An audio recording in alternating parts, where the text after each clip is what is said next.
सादर प्रणाम। मैं नीरजा चौधरी एक बार फिर आपके अपने चैनल इन्फोनी कॉर्नर में आप सभी का स्वागत एवं अभिनंदन करती हूँ। आज का जो हमारा टॉपिक है वो टॉपिक है बायोलॉजी का ही, और हम बात करेंगे एनिमल ब्रीडिंग की, जिसे हिंदी में कहा जाता है पशु प्रजनन। तो आज जो हम बात करने वाले हैं एनिमल ब्रीडिंग से रिलेटेड बात करने वाले हैं। बहुत छोटे छोटे से टॉपिक हैं जो इसके अंतर्गत आते हैं और इम्पॉर्टेंट टॉपिक हैं। एक्चुअली देखिए, हमने पढ़ा है एनिमल उसको हस्बेंड्री के बारे में पढ़ा है, जिसे हिंदी में कहते हैं पशुपालन। अब जो एनिमल ब्रीडिंग है, एनिमल ब्रीडिंग एनिमल हस्बेंड्री यानी कि पशुपालन का एक महत्वपूर्ण पहलू है और एक महत्वपूर्ण हिस्सा है। तो जब भी हम एनिमल ब्रीडिंग की बात करते हैं तो उसके क्या उद्देश्य हैं? कोई भी काम करने के उद्देश्य निर्धारित होते हैं। तो ऐसे ही एनिमल ब्रीडिंग अगर हमने टॉपिक की बात कर रहे हैं तो इसके उद्देश्य की बात करें अगर कि क्या एम है इसके, जो हम एनिमल ब्रीडिंग को आगे बढ़ाते हैं, तो पहली चीज जो इसके माध्यम से क्या किया जाता है, पशुओं की यानी कि एनिमल्स के उत्पादन को बढ़ाया जाता है। पशुओं का उत्पादन बढ़ाना यानी कि पशुओं के उत्पादन को बढ़ाया जाता है। और दूसरा जो इसका मुख्य उद्देश्य है, दूसरा मुख्य उद्देश्य है कि जो भी प्रोडक्ट्स हमें मिलते हैं एनिमल के माध्यम से, उन प्रोडक्ट्स में डिजायर तरीके से यानी कि जो हमारी इच्छा है उन गुणों का या उस क्वालिटी को हम इनहेंस कर पाए या उस क्वालिटी का हम बढ़ावा दे पाए। ठीक है, तो हम ये कह सकते हैं कि अगर मैं लिखूं तो आप इसको नोट भी कर सकते हैं। मैं बोल दे रही हूँ, आप टेक्स्ट से इसको देख लेंगे तो ठीक रहेगा। एज अ डेफिनेशन फॉर्म अगर हम एनिमल ब्रीडिंग की बात करें तो animal breeding aim at increasing the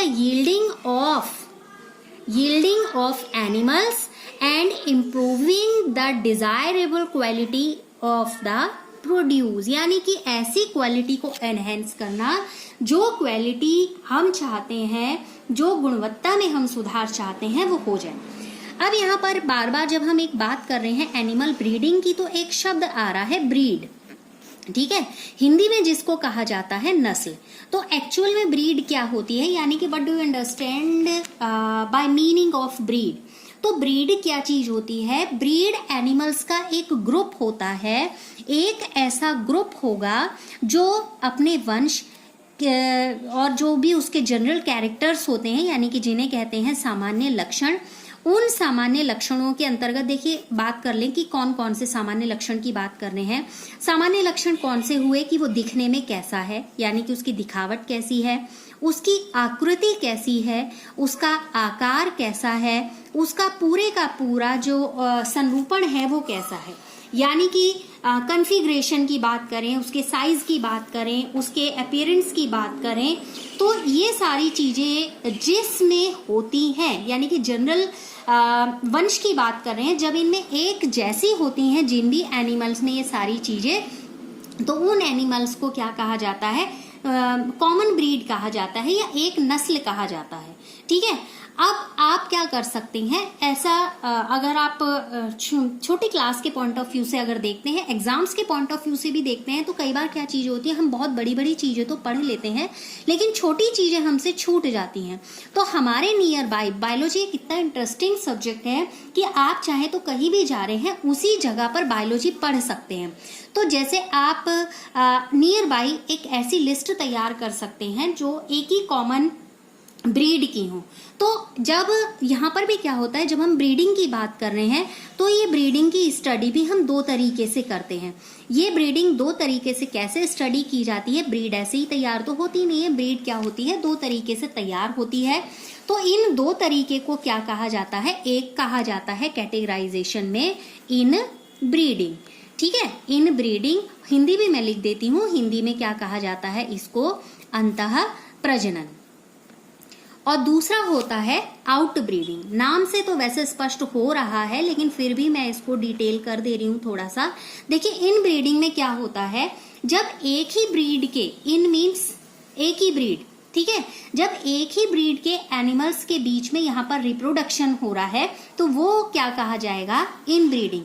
यहाँ लेकिन कंडीशन क्या है? एक ही नस्ल यानी कि एक ही ब्रीड होनी चाहिए। ठीक है, क्या होना चाहिए, एक ही नस्ल के एनिमल्स होने चाहिए। तो इस तरीके की प्रोसेस जिनमें होती है तो वहां क्या होती है, इनब्रीडिंग होती है। जस्ट अपोजिट होगा जब अलग अलग ब्रीड के एनिमल्स के बीच में यहाँ पर क्रॉसिंग हो रही है या उनके बीच में जब रिप्रोडक्शन प्रोसेस हो रही है तो उसको कहा जाता है आउट ब्रीडिंग। आउट मीन्स बाहर, ब्रीड मीन्स अपनी नस्ल से बाहर। ठीक है, अब इसको अगर हम पॉइंट टू पॉइंट देखने की बात करें तो सबसे पहले मैं यहाँ पर लेती हूँ इन ब्रीडिंग को। देखिए इन ब्रीडिंग क्या होता है। इन ब्रीडिंग का मतलब ये होता है कि एक ही ब्रीड के जो भी नियरेस्ट पर्सन के बीच में कम से कम 4 से लेके 6 पीढ़ियों तक, ठीक है, इन ब्रीडिंग की बात कर रहे हैं, 4 से लेके 6 पीढ़ियों तक यहाँ पर क्रॉसिंग उनके बीच में हो रही हो, क्रॉसिंग कहें या मेटिंग कहें, ठीक है, उनके बीच में क्रॉसिंग या मेटिंग हो रही हो तो 4 से लेकर 6 पीढ़ियों की यहाँ पर कंडीशन है, तब उसे इन ब्रीडिंग कैटेगरी में रखा जाएगा। तो यहाँ पर जो हम स्ट्रेटेजी के अंतर्गत बात कर रहे हैं रिप्रोडक्शन की, इसमें क्या होता है, एक ही ब्रीड के हम बिल्कुल सुपीरियर मेल को और सुपीरियर फीमेल को, ठीक है, वहां पर क्या कर लेंगे, डिसाइड कर लेंगे कि पहले तो हमें ब्रीड सिलेक्शन करना है। अगर हम इन ब्रीडिंग की बात कर रहे हैं तो हम इस ब्रीडिंग में एक सुपीरियर मेल, ठीक है, मैं मेल लिख दे रही हूं यहाँ पर खाली, और एक सुपीरियर फीमेल, हम पहले इनका सिलेक्शन कर लेंगे। लेकिन नस्ल क्या होनी चाहिए, दोनों की एक ही होनी चाहिए, यानी कि इन ब्रीडिंग को हम पढ़ रहे हैं, मैं बार बार रिपीट कर दे रही हूँ। अब इनके बीच में ये पेयर तैयार हो गया है, अब इनके बीच में क्या हो रही है, मेटिंग हो रही है, ठीक है। अब इस मेटिंग से जो भी प्रोगैनी बनेगी, यानी कि जो भी संतति बनेगी, जो भी प्रोगैनी बनेगी, उस प्रोगैनी का इवैल्यूएशन करना और उस इवैल्यूएशन के माध्यम से भविष्य में जो भी मैटिंग होगी उसके लिए अच्छे किस्म के मेल और फीमेल को सेलेक्ट करना, यानी कि उनका डिटेक्शन करना। तो एनिमल्स में सुपीरियर फीमेल, चाहे वो गाय हो या भैंस हो, हम जब उसमें सुपीरियर का सिलेक्शन करते हैं अगर एनिमल्स में, तो हम किसके बेस पर करते हैं, लैक्टेशन के बेस पर करते हैं, ठीक है। दूसरी ओर, ये तो फीमेल की बात थी, अब दूसरी ओर मान लीजिए हमने बुल का सिलेक्शन किया है, यानी कि सांड या बैल का सिलेक्शन किया है और हमने उसमें से सर्वश्रेष्ठ चुना है, तो हम क्या करते हैं, ऐसे बुल का सिलेक्शन करते हैं जो सर्वश्रेष्ठ यानी कि सुपीरियर प्रोगैनी यहाँ पर हमें दे सके। इस बात को समझने के लिए हम थोड़ा सा जेनेटिक्स की तरफ जाएंगे, और जेनेटिक्स ही पढ़ रहे हैं, हालांकि बात तो ब्रीडिंग की हो रही है तो वहीं जा रहा है, लेकिन बात यहाँ पर आ रही है किसकी, मेंडल वाले जो हमने लॉज पढ़े हैं उनके अकॉर्डिंगली। देखिए मेंडल ने क्या कहा था, मेंडल ने ये कहा था कि जब उन्होंने अपना किसी भी तरीके का जो होमोजाइगोसी को उन्होंने स्पष्ट करने की कोशिश की थी, फिर उन्होंने यहाँ पर प्योर लाइन को डिसाइड किया था। तो उस प्योर लाइन, अगर उसी स्ट्रेटेजी की बात करें तो उन्होंने अपने प्रयोग तो हालांकि मटर पे किए थे, लेकिन एनिमल्स में भी इसी तरीके से प्योर लाइन को, यानी कि मेंडल के जो भी प्रयोग थे उनके आधार पर प्योर लाइन को डेवलप किया गया। तो इनब्रीडिंग जो थी होमोजाइगोसिटी को एक तरीके से एनहेंस करती है, उसे प्रोमोट करती है। यदि हम किसी भी तरीके का मान लीजिए प्योर लाइन डेवलप करना चाहते हैं, तो प्योर लाइन डेवलप करने के लिए हमें किसका सहारा लेना पड़ेगा, हमें सहारा लेना पड़ेगा इन ब्रीडिंग का, यानी कि अंतः प्रजनन का। अब बात आती है अंतः प्रजनन से प्योर लाइन कैसे तैयार हो जाएगा किसी भी एनिमल का, यानी कि शुद्ध वंश किस तरीके से तैयार हो जाएगा। देखिए ये शुद्ध वंश तैयार करने के लिए जब यहाँ पर इन ब्रीडिंग होती है तो जो हार्मफुल और रिसेसिव जीन होते हैं, क्या होते हैं, हार्मफुल और रिसेसिव जो जीन होते हैं, ये जीन का हम क्या करेंगे, सिलेक्शन कर लेंगे, और उनके सिलेक्शन के बाद उनको वहाँ से क्या कर दिया जाएगा, एलिमिनेट कर दिया जाता है। तो इस तरीके से हम अच्छी किस्म के जीन्स को एक्यूमुलेट कर लेंगे, यानी कि उनका हिंदी में कहूँ तो संचयन कर लेंगे। तो इस तरीके से एक्यूमुलेशन हो जाएगा बेस्ट जीन का, ठीक है। और जो जीन हमें नहीं चाहिए, जिनको हमें हटाना है, तो यहाँ से इस इनब्रीडिंग की मदद से हम क्या कर सकते हैं, एक ब्रीड में से हार्मफुल जीन्स को धीरे धीरे करके रिमूव कर सकते हैं। तो हम ये कह सकते हैं ये जो तरीका है इसमें जब ये इनब्रीडिंग कराई जाती है तो लगभग हर स्टेप पर यहाँ पर सिलेक्शन होता है और हर स्टेप पर यहाँ पर इवैल्यूएशन होता है।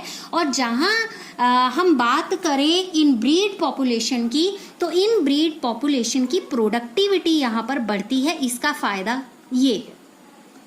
ठीक है, तो कई बार होता है कि किस तरीके से इनब्रीडिंग होती है और इनब्रीडिंग का क्या फायदा, प्रोडक्टिविटी बढ़ रही है, प्योर लाइन हमें एनिमल की प्राप्त हो रही है, हार्मफुल जीन है वो वहां से रिमूव हो जा रहे हैं।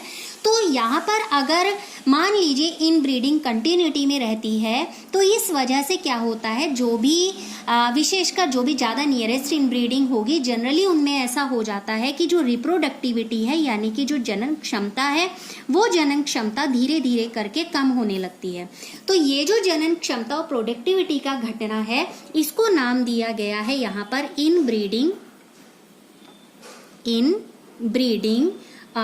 Depression, RE। ठीक है, इनब्रीडिंग डिप्रेशन। इनब्रीडिंग डिप्रेशन को हिंदी में बोला जाता है अंतः प्रजनन अवसादन। तो मैं दोनों नाम फिर से रिपीट कर रही हूँ, दोनों लिख दे रही हूँ, अंतः प्रजनन अवसादन। ठीक है, तो ये हुआ इनब्रीडिंग के बारे में। अब बात करते हैं, हमने सेकेंड टाइप यहाँ पर बोला था कि आउट ब्रीडिंग है, उसका सेकेंड टाइप। देखिए आउट ब्रीडिंग में क्या होता है, आउट ब्रीडिंग नाम से तो हम समझ गए कि अपनी ब्रीड से बाहर जब ब्रीडिंग होगी, मेटिंग होगी एनिमल्स में, तो उसे हम बोलेंगे आउट ब्रीडिंग। क्लियर। अब बिना किसी भी संबंध वाले इन आउट ब्रीडिंग के अंतर्गत बात कर रहे हैं हम।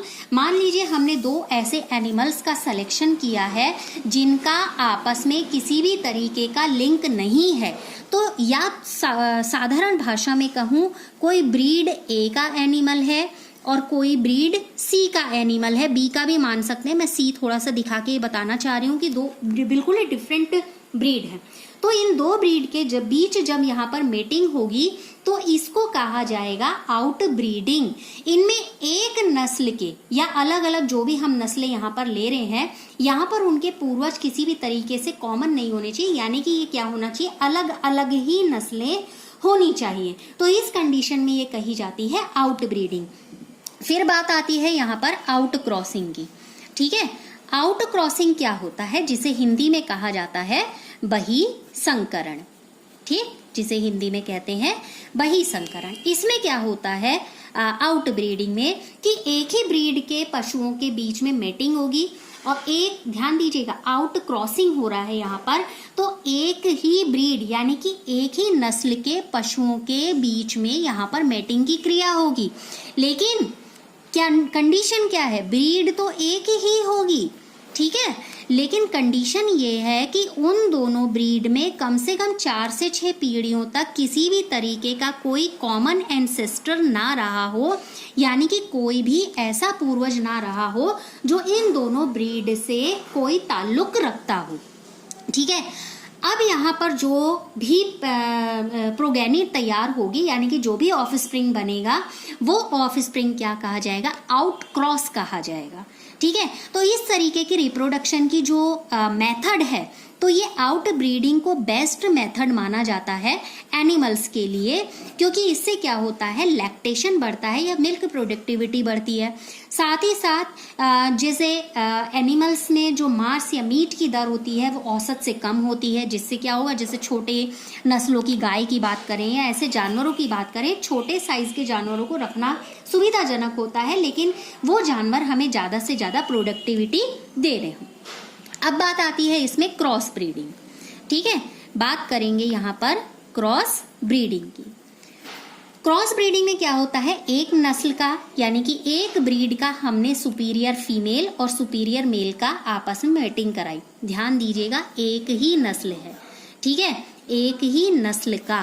यहाँ पर क्या था, एक ही नस्ल तो है, लेकिन उन नस्लों के बीच के में जो भी एंसेस्ट्री अगर हम देखें तो कभी भी पूर्वज 4 से 6 पीढ़ियों तक कॉमन वहाँ पर एंसेस्ट्री नहीं मिल रही थी।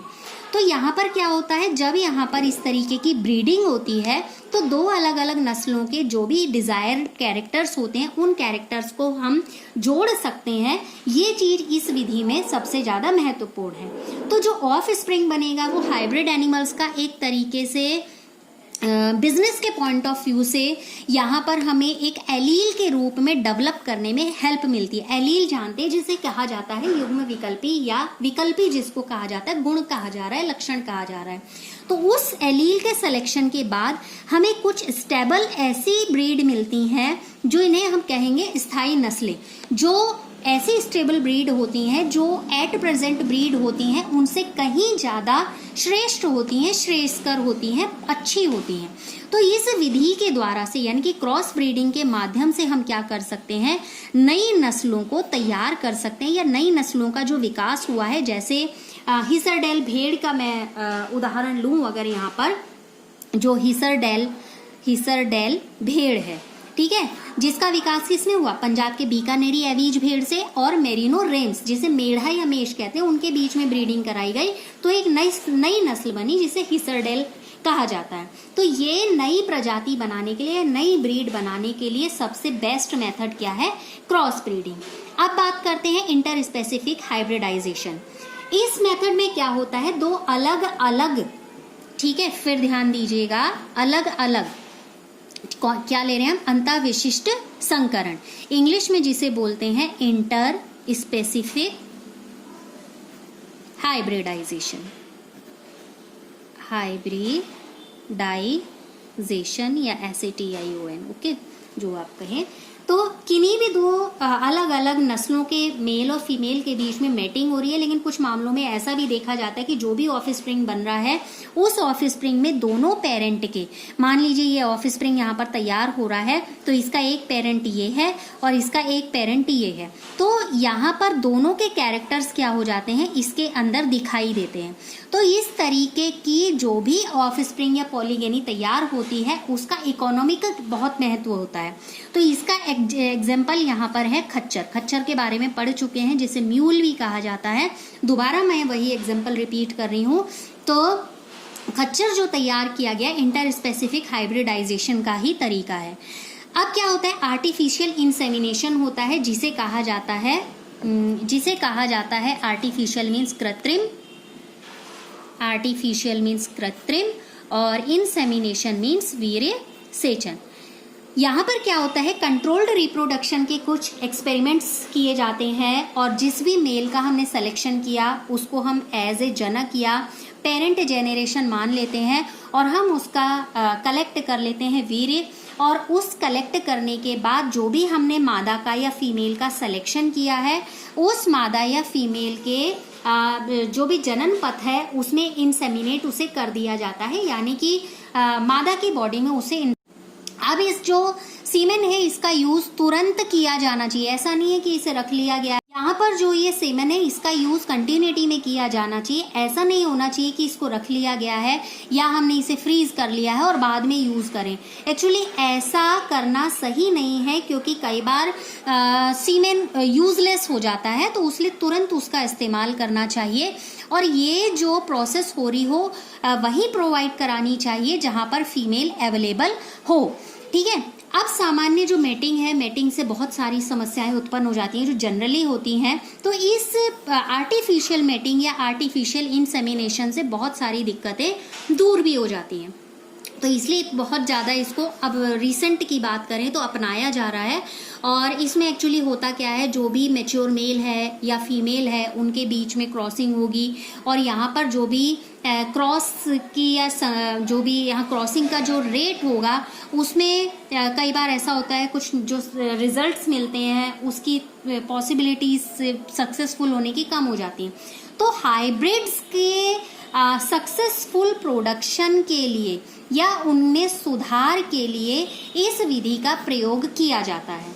तो वो क्या है, MOET, M for multiple, O for ovulation, E for embryo और T फॉर ट्रांसफर। इसको ध्यान में रखेंगे। MOET क्या है, ये क्वेश्चन कॉम्पिटिटिव एग्जाम में भी पूछा गया है। मल्टीपल, ओव्यूलेशन, एम्ब्रियो, ट्रांसफर, यानी कि भ्रूण अंतरण तकनीक जिसको कहा जाता है। और स्पेशली जो दुधारू जानवर होते हैं, यानी कि जो दूध देने वाले पशु होते हैं जिसे गौवंश कहा जाता है, या उनमें क्या किया जाता है, सुधार का एक कार्यक्रम है MOET। इस विधि में मान लीजिए कोई एक गाय का उदाहरण ले लेते हैं। यहाँ पर हम फॉलिक्यूलर मैच्योरेशन और उसके बाद यहाँ पर एक सुपर ओव्यूलेशन होगा। उसको स्टिम्युलेट करने के लिए FSH हार्मोन का एक प्रकार का हार्मोन है, वो हार्मोन यहाँ पर दिया जाता है, यानी कि फॉलिकल स्टिम्युलेटिंग हार्मोन हम पढ़ चुके हैं। तो जनरली जब यहाँ पर ओव्यूलेशन होता है, वो ओव्यूलेशन में यानी कि एक साइकिल में एक अंडे की तुलना में 6 से लेकर 8 तक अंडे यहाँ पर बनते हैं। तो इससे क्या होता है, जो पशु या तो सुपीरियर, अगर बुल की बात करें तो यहाँ पर क्या एग्जाम्पल के तौर पर ले रहे हैं, तो आर्टिफिशियल इंसेमिनेशन के द्वारा एक हम सुपीरियर बुल यहाँ पर तैयार। सेल्स जो यहाँ पर डेवलप हो रही हैं, 8 से लेके जो 32 सेल बन रही हैं यहाँ पर, इन सेल्स के द्वारा फर्टिलाइज्ड एग को बिना किसी सर्जिकल थेरेपी के थ्रू या उस चिकित्सा के थ्रू यहाँ पर सैरोगेट मदर में क्या कर दिया जाएगा, ट्रांसफर कर दिया। सुपर ओव्यूलेशन होगा और उस सुपर ओव्यूलेशन की हमें सेकेंड इनिंग भी यहाँ पर मिल जाएगी। तो टेक्नोलॉजी की बात करें, जैसे भेड़ है, खरगोश है, इनमें इस तरीके का प्रयोग किया जा चुका है हाई क्वालिटी में मिल्क लेने के लिए या अच्छी नस्ल के पशुओं को तैयार करने के लिए, अच्छी गुणवत्ता के मांस वाले, अच्छी गुणवत्ता का मांस का मतलब ये हुआ कि उनमें फैट कम हो, तो ऐसी नस्लों को यहाँ पर तैयार किया जा चुका है। तो ये तो था कि एनिमल ब्रीडिंग के अलग अलग तरीके कौन कौन से हैं और कौन सी एनिमल ब्रीडिंग किस तरीके के लक्षणों को प्राप्त करने के लिए दी बेस्ट एनिमल ब्रीडिंग मानी जाती है। आज का टॉपिक इतना ही है। नेक्स्ट टॉपिक में हम पढ़ेंगे बी कीपिंग के बारे में। इन्फोनी कॉर्नर के साथ बने रहे और आप सब करते हैं लगभग 8 से लेकर